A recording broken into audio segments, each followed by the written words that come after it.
Welcome to today's video. My name is Rob and I'm going to show you how you can change the language of your Windows installation.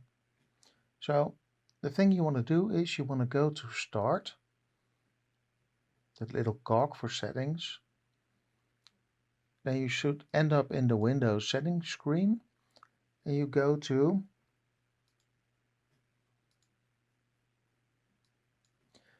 when you are here, you see on your left side languages. I have 3 languages installed because I speak 3 languages, but my main language is English for video and well, I like English.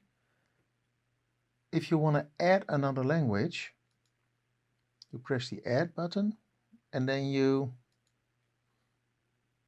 add another language.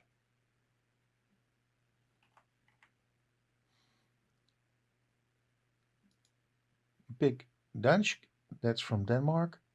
You click next. You see all this.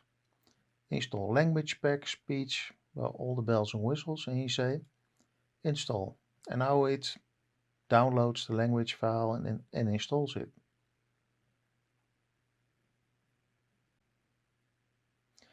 Now it has downloaded the language pack and you can select it here. English, German, Danish or Netherlands. I don't speak Danish, so I'm not going to install it, but let's pick German.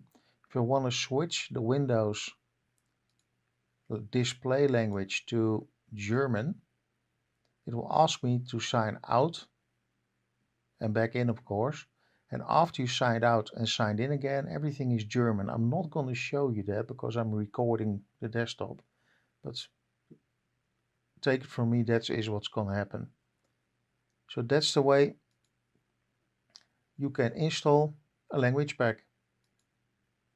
I'm going to remove the Danish language because if I install Danish, I can't read Danish, so I'm going to be in trouble.